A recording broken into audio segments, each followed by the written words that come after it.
Now I'd like to talk about some of the principles of defence against stick attack. First of all, if you bring the stick up, what you've got to remember, you just take it for a second. What you've got to remember is that if somebody's striking, you start here, the most dangerous area is this part here. The nearer you get to the pivot point, the less likely you are to get injured by the stick.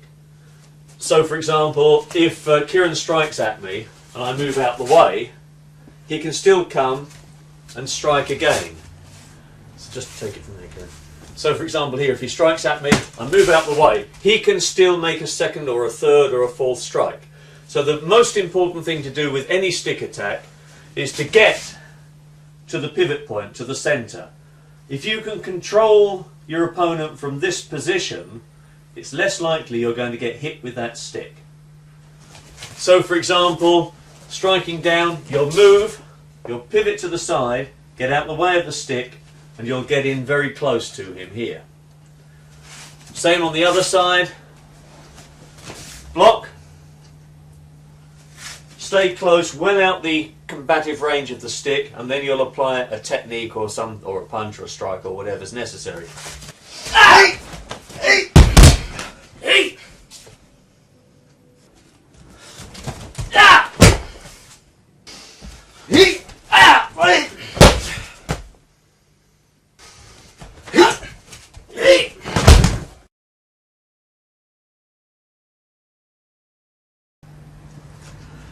Now we're going to deal with gripping. If your opponent grips you, two things are going to happen. Either you'll control them or they'll control you. Most likely, if you don't understand the principles, they're going to grip you, control you, and follow it up with a punch or kick or lock or throw or whatever. So right from the outset, the moment you're gripped, you have to gain some kind of control over your opponent. For example, if my wrist is gripped here, straight away by bringing this hand up, I'm controlling him. If I'm here, he pulls me, then I can be pulled off balance.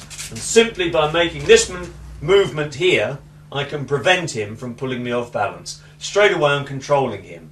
But the second part of this is that if you focus on the hand, then you may forget about punches and kicks coming from the other side that you have to block. So don't, although you're going to do this, keep an open awareness of the person's body. Now we'll look at some grips and how they can be used, how you can defend against them and so forth.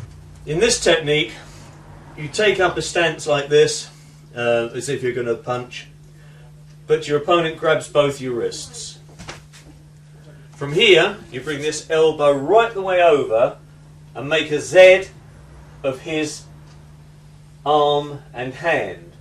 That makes it difficult for him to maintain his grip. So you break free, strike here, knife hand, so strike, knife hand to the neck. Slide your hand down the arm and you use the kote moash technique that I've explained. You make a Z here, you bring your elbow over, it's a very powerful technique, bringing him to the floor here. You step back, kick, pull him onto his stomach, pin the arm, kneeling onto the back here, and then you can lock him. Right, let's see that technique in action. Hey! Hey! Hey! Ah! Hey! Oh! First we're going to deal with a grip around the throat. This is a little subtle, so unless we explain it, you probably won't know what's going on. But we'll show you it anyway.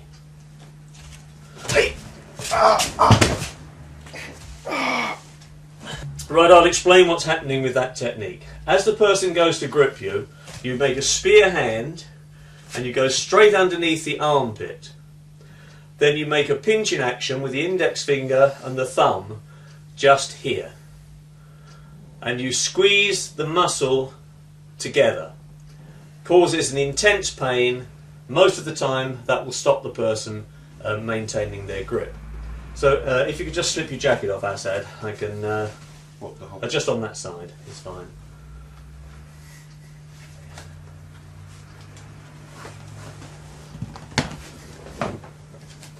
So, as Assad comes to strangle me, my hand goes in under the armpit, and just this piece of muscle here is just gently squeezed, and it creates an intense amount of pain.